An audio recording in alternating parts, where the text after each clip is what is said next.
उनके पास बड़ी बड़ी मुश्किलें आई, बड़े ओहदे आए उनके पास, लेकिन उन्होंने उड़ी वालों के लिए कुछ नहीं किया। उसके बाद उड़ी वालों ने कहा कि हमें चेंज चाहिए। चेंज आके उन्होंने भाई साहब रजीम बिस्मिल्लाहिर्रहमानिर्रहीम। यहाँ के लोगों को सलाम कहता हूँ। सबसे पहले अस्सलाम वालेकुम। संभाली और चौटाली के लोगों को आज मैं पहली बार यहाँ पे आया। बहुत ही खूबसूरत जगह है। यहाँ पे आके मुझे लगा कि गुलमर्ग या पहलगाम इसके पीछे रह जाते हैं। देखिए, सबसे पहली बात है कि 1972 के बाद यहाँ शफी साहब उड़ी में आए, जैसे कि आपको पता है। उसके बाद उन्होंने कहा कि हमको यहाँ पे जुल्मों से उड़ी के लोगों को निजात दिलानी है। सब लोग उनके साथ जुड़ गए, एक आवाज में उनको वोट डाले। उन्होंने लोगों को बोला कि मैं आपके सारे कराम करा दूंगा। फिर उन्होंने कुछ नहीं किया उड़ी के लिए। जब उनके पास बड़ी बड़ी मुश्किलें आई, बड़े ओहदे आए उनके पास, लेकिन उन्होंने उड़ी वालों के लिए कुछ नहीं किया। उसके बाद उड़ी वालों ने कहा कि हमें चेंज चाहिए। चेंज आके उन्होंने भाई साहब को पकड़ के लाया उठवा से आके उन्होंने एक इलेक्शन लड़ा और वो हार गए। दूसरे इलेक्शन में जीत गए और जीतने के बाद उन्होंने कहा कि लोगों ने कहा कि आप चलो चेंज आएगी गुड़ी में, लेकिन कुछ चेंज नहीं आई। मैं बोलता हूँ भाइयों, आज जो मैं यहाँ पे आया हूँ, यहाँ सबसे ज्यादा एसटी के लोग हैं जो मुझे दिखाई दे रहे हैं। एसटी स्टेटस जो है एक ऐसा स्टेटस सब आदमियों को मिल चुका है जिसमें आपके बच्चे उसको कहीं से कहीं होने चाहिए थे। एसपी, डीसी या कम्युनिटी सेक्रेटरी या उसके ऊपर बड़े रैंक पे या सेंट्रल गवर्नमेंट में होने चाहिए थे, लेकिन आप आज भी वहीं हो जो वहीं थे। वजह क्या है? देखिए, भाई साहब भी एक एसटी बोलते मैं एसटी से हूँ, लेकिन उन्होंने आप लोगों के लिए कुछ नहीं किया। जैसे आपने मुझे कहा कि उन्होंने 12 साल में एक 8वीं तक स्कूल और कुछ एक दो चीजें और स्टोर दिया और एक और चीज दी है, एक छोटा सा रोड बना दिया यहाँ पे।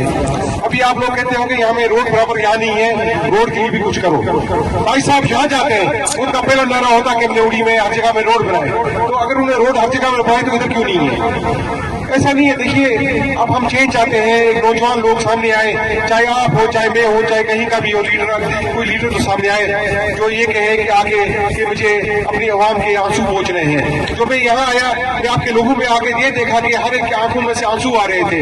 हर एक बोल रहा था मेरा ये काम है, यहाँ पे हमारे यहाँ पे तार लगा दी है जंगलात ने, जिसकी वजह से हमारे जो मवेशी है वहां नहीं जा पाते हैं। ऐसे ही किसी ने कहा कि यहाँ पे एक अस्पताल है, डिस्पेंसरी है, वहाँ डॉक्टर नहीं आता है। ऐसी किसी ने कहा कुछ ना कुछ हर एक ने बताया। ये वजह क्यों? ये ग्रीवेंसेस क्यों है आपकी? ये आपकी जो शिकायतें ये क्यों है?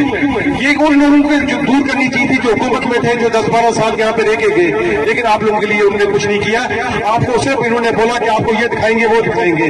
जैसे आप यहाँ कहते हो कि भाई साहब ने कहा कुकड़ी पास को भी नौकरी लगा दूंगा, लेकिन आज तक उन्होंने नौकरी नहीं लगाया किसी को भी। वजह क्या है? ये वजह है कि हम लोगों ने गलत लोगों को चुना। उन्होंने खाली आप लोगों को लूटा यहाँ पे आके, उसके अलावा उन्होंने आपके लिए कुछ नहीं किया। सिर्फ आप लोगों को बोला हम ये कर देंगे वो कर देंगे। हमारे जो एसटी स्टेटस है, आपको पता है एसटी स्टेटस के फायदे कितने हैं आप लोगों को? आप लोग एक ऐसे चीज लेके चल रहे हो जिसके लिए लोग तरसते हैं। बड़े बड़े लोग बोलते हैं कि हमारे पास एसटी स्टेटस होना चाहिए था, लेकिन नहीं मिल पा रहा है। अभी भारी लोग देखिए, जैसे मैं भी उनमें से एक हूँ, हम भी बोलते हैं हमको मिलना चाहिए था, नहीं मिल पा रहा है अभी तक, लेकिन इंशाल्लाह जल्दी हो जाएगा वो भी। लेकिन मैं आपको ये बताता हूँ, उसके होने के बाद भी आप लोगों को कुछ नहीं मिला। यहाँ पे हॉस्टल है एसटी स्टेटस वालों के लिए। एसटी स्टेटस वालों के लिए कम से कम मार्क्स पे आप लोग बड़े बड़े कॉलेजों में जा सकते हो और बड़ी बड़ी तारीखें नहीं की। अभी मैं एक उनके भरत कुमार साहब का एक इंटरव्यू सुन रहा था।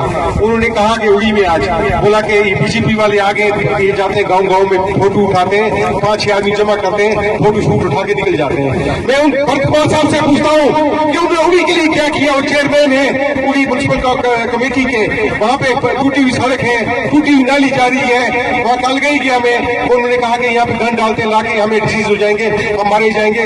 मैंने वहाँ पे जाके एसडीएम साहब से रिक्वेस्ट की कि यहाँ पे मत डालो। उन्होंने कहा कोई बात नहीं, सही बात आप कह रहे हो। वहाँ पे आप उड़ी का हालत देखिए कि कितनी खराब हालत है। ये खाली कहते हैं कि हमने उड़ी के लिए मॉडर्न उड़ी बनाने की कोशिश में थी। मुझे बताइए, ये इतनी खूबसूरत जगह है यहाँ पे गुलमर्ग और पहलगाम से के पीछे, यहाँ पे एक टूरिज्म डेवलपमेंट होनी चाहिए थी। आपको पता है एक गुलमर्ग में एक चेन लगाने वाला, गाड़ियों को चेन लगाता है वो खाली, वो कम से कम 2 करोड़ का साल का कमाता है चेन लगा के। ये इतनी खूबसूरत जगह है, यहाँ पे टूरिज्म डेवलपमेंट नहीं होनी चाहिए थी, या फॉरेन टूरिस्ट आने चाहिए थे, बाकी हिंदुस्तान के टूरिस्ट आने चाहिए थे। ऐसी जगहों में आके बोलते देखो कितनी खूबसूरत जगह है। आज जब मैं पहली बार आया, मैंने आते ही आप लोगों को कहा कि एक लाख जमीन यहाँ दिलवा दो, मैं भी अपना एक घर बनाना चाहता हूँ यहाँ पे। यहाँ पे इतनी खूबसूरत जगह पे आके मुझे दिल ही नहीं कर रहा है वापस जाने का। ये चीजें जो है ये हमारे लीडरों ने यहाँ नहीं कर सके। देखिए लीडर जो होता है, लीडर का मतलब लीडर होता है वो लीड करता है एक कम्युनिटी को, वो आपका जो दर्द और आपके सपनों को भरेगा आगे, तब वो लीडर बनता है। अभी हमारे नए एक लीडर भी आ गए यहाँ पे, अल्ताफ बुखारी साहब। अल्ताफ बुखारी साहब जब मिनिस्टर थे कभी वो इधर नहीं आए, कोई उनको पूछता उड़ी के रहने वाले बोलते नहीं, आज वो अपना बैट लेके आ गए यहाँ पे खेलने के लिए उड़ी वालों के साथ। जो पहले दो पार्टियां खेल रही थी, चाहे वो ताई साहब हो चाहे वो शफी साहब हो, वो ऑलरेडी खेल रहे थे, अभी तीसरे आदमी आगे बैट लेके मैं भी उड़ी वालों से खेलूंगा जाके। देखो कल मैं सुन रहा था, पूरा दिन न्यूज में चल रहा था कि अल्ताफ साहब को Z+ कोटी मिल गई है, हर न्यूज चैनल पे आ रहा था कि अल्ताफ साहब को Z+ कोटी मिल गई है। ये लोग एक स्कूटी को Z+ कोटी को स्टेटस सिंबल से समझते हैं, बस उससे ज्यादा कुछ नहीं। हमें जिस कोटी मिल गई है लोग बोलेंगे जी यही अगला चीफ मिनिस्टर है। देखिए भारतीय जनता पार्टी का अपना चीफ मिनिस्टर है अगला, और वही बनेगा। अल्ताफ साहब या कोई और साहब कोई नहीं चीफ मिनिस्टर वगैरह बनने वाला यहाँ पे सब कहते हैं, चाहे ताई साहब हो, चाहे की डेमोक्रेटिक आजाद पार्टी भी बनाई है इन्होंने, चाहे अल्ताफ साहब हो अपनी पार्टी वाले, इनको ही हमारी बिग पार्टी बोलते हैं, B3 बोला जाता है हर जगह में। तो ये कैसे बनेंगे चीफ मिनिस्टर? मुझे एक चीज बता दो, कल को अल्ताफ साहब अगर एक आध कहीं से जीत जाए, एक आध आदमी जीत जाए, वो चीफ मिनिस्टर बन जाएंगे?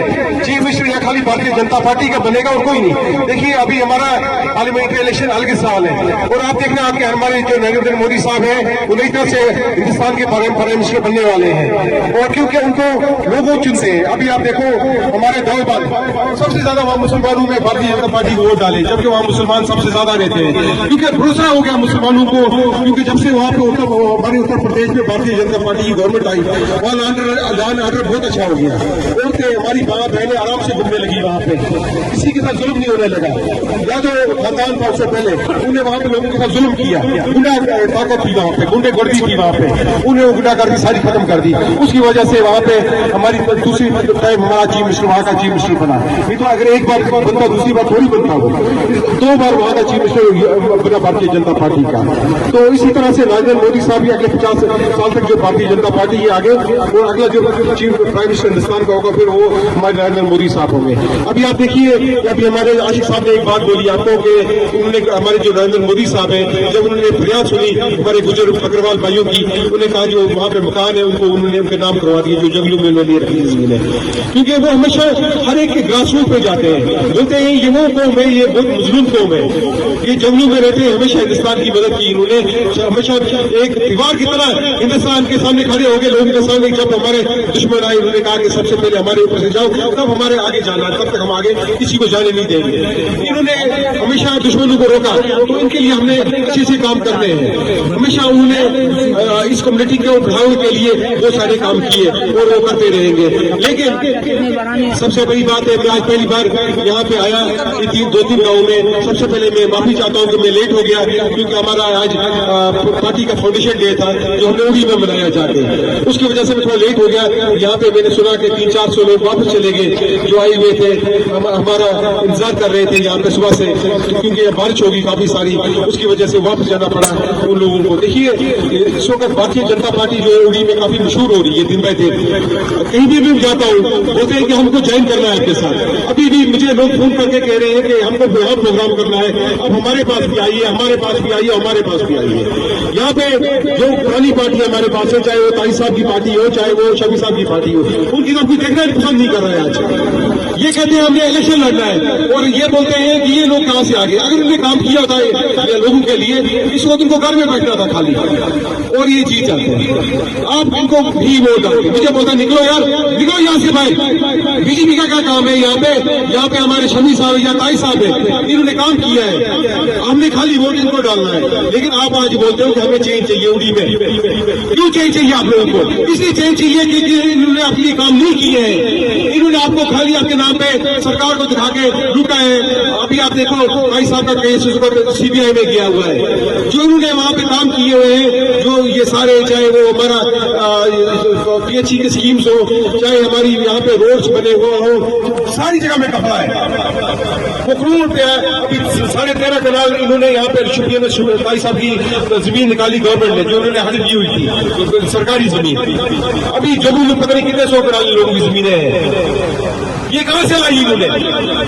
ये आप लोगों का पैसा था जो उड़ी पे लगने वाला था, इन्होंने वो कर लिया, वो सारा पैसा ले जाके इन्होंने वो पैसा खाया। इन्होंने बोला नहीं, ये उनको क्या चाहिए उड़ी वालों को पैसा, यहाँ हमारा पैसा हम खाएंगे ले जाके घर में।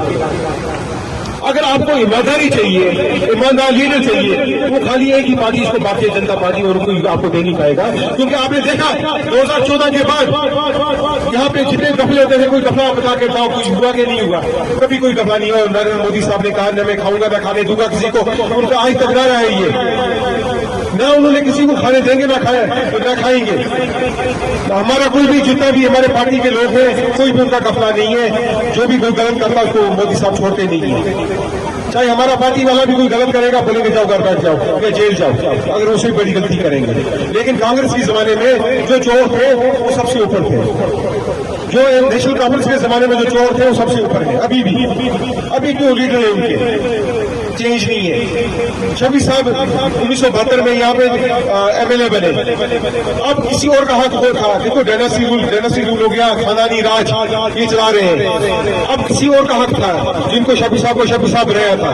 आज उन्होंने अपना बेटा लाया, ये भाई सजाद साहब आ गया, आज से इसको करना चाहिए आप लोग सपोर्ट। क्यों? हम उनके गुलाम है शफी साहब के, हम शफी साहब के गुलाम है। हम कोई और तो नेशनल कॉन्फ्रेंस ही आती, कोई और आता तो हम उसको एक्सेप्ट करते हैं। क्यों? उनका बेटा कल उनका पोता, फिर उसका पोता। डेमोक्रेसी क्या होता है? जमहूरियत क्या होता है?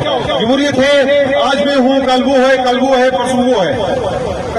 जमहूरियत ये नहीं है कल मैं हूँ, कल मेरा बेटा है, कल मेरा पोता है। ऐसी जमहूरियत नहीं करती है। डेमोक्रेसी इसको नहीं कहते हैं, इसको कहते हैं राजगिरी। जो ये चलाना चाहते हैं यहाँ पे राजगिरी कहते हैं किसी और चीज को, लेकर हम इनको राजे कहते हैं, जो ये चीजें चलाते हैं। तो इसीलिए अगर आपको अच्छी गवर्नमेंट आगे के लिए चाहिए, जो आपके काम है, छोटे मोटे काम अभी देख के मैं जा रहा हूँ, मैं आगे भी बात पहुंचाऊंगा। चाहे हमारे ऑनरेबल गवर्नर साहब हो, इनकी जो हमारे मीडिया वाले, इनके भी मीडियम से और अपने मीडियम से भी उनको मैं बात पहुंचाना चाहूंगा कि जो आपके 5 किलो का राशन का मसला है, या आपका जंगल का जो ये तारे लगा के फॉरेस्ट वाले, या आपके जो डॉक्टर इधर नहीं आ रहे, मैं अभी बीएमओ साहब से बात करूंगा नीचे जाके, उनको कहूंगा जो उनके डॉक्टर उनको बोलो रोज आए यहाँ पे, ये बहुत दूर जाना पड़ता है और आना पड़ता है लोगों को। तो ये इनके मसले हल किए जाए, और चाहे बाकी छोटे छोटे काम है वो भी हम हल करने की कोशिश करेंगे। लेकिन जब तक हमारी गवर्नमेंट नहीं बनती है, हमारा एमएलए जीत के यहाँ से नहीं जाता है, कोई बड़े काम हम आपके लिए नहीं कर पाएंगे। अगर हमारे यहाँ से एमएलए कल को जीत कर गया, मेरा वादा है आपसे कि ये जो सेक्टर है इसको हम टूरिज्म का डेवलपमेंट सेंटर बना देंगे, और यहाँ छोटे छोटे कारखाने लगा के सबको एम्प्लॉयमेंट देंगे। उनकी तरह नहीं है जो कांग्रेस वाले भाई साहब, जो भरत कुमार साहब, जो आज हमारे खिलाफ फजूल बातें कर रहे थे, उन्हीं में बैठ के बोल रहे थे बीजेपी वाले 4 आदमी को लेके घूमते हैं, फोटो शूट करते हैं वहां जाके। पहले भरत कुमार साहब से मैं ये बात पूछता हूँ, क्यों पहले जाके अपने माले में डालिए, ठीक करें, जो म्यूनिसिपल कमेटी के वो इस वक्त हेड है यहाँ पे, अपनी रोडों को ठीक करें, अपने वहां पे लोगों को रिलीफ पहुंचाए, फिर हमारे लिए बात करें। हमको अपना काम करने दें, वो अपना काम करें, जो हमारे से जुड़ता जुड़ने दें, और जो हमको क्या उनके साथ उनसे लोग तंग आए हैं, वो चेंज चाहते हैं उड़ी में, हम चेंज लेना चाहते हैं। इंशाल्लाह चेंज आएगी, और चेंज के साथ आप देखना यहाँ के बच्चा जाके हमारा दिल्ली में, बेंगलोर में और फॉरेन कंट्री में जाके बैठेगा इंशाल्लाह। और ये छोटी छोटी नौकरियों के लिए जो आप लोग घूम रहे हैं वो आपको नहीं देखनी पड़ेगी, आपको बड़ी नौकरियां मिलेगी। और जो एसटी का आपको मिल चुका है इंशाल्लाह, देखिए आपके लिए काम होते हैं। ज्यादा टाइम न लेते हुए, आज रोजगारी का टाइम है, आपका भी और मेरा भी, और मैं आपका शुक्रगुजार हूँ कि अभी तक आप लोगों ने हमारा इंतजार किया यहाँ पे। मैं जाते जाते एक ही का बात कहूंगा, अपना लीडर खुद चुनिए, और ये जो डायनास्टी रूल है इसको से मेहरबानी करके खत्म कीजिए। ये डायनास्टी रूल आपको बर्बाद करेगा, हमको बर्बाद करेगा, और कुछ नहीं करेगा। चाहे ताई साहब हो, वो अपना आजकल दामाद लेके यहाँ घूम रहे हैं कि मेरे दामाद को आगे बढ़ाओ, मैंने वो खाया है अब दामाद को बुलवाओ। या शफी साहब अपना बेटे को भेज रहे हैं मैदान में, चलो मेरे बेटे को आगे वोट डालो, क्यों हम इनके नौकर हैं, हम क्या इनके सर से गुलाम है? क्यों बाकी लोग आ गए यहाँ पे जो कांग्रेस में या नेशनल कांफ्रेंस में, उनको उनकी सुबह का मौका नहीं देना चाहिए था उनको। तो इसीलिए आप उसी पार्टी को चुनिए जो आपके लिए कुछ कर सके कल को, उस पार्टी को मत चुनिए जो आपको बर्बादी पे रास्ते पे ले आए। और इंशाल्लाह आप देखिए आगे उड़ी एक मॉडर्न उड़ी इंशाल्लाह हम बना देंगे।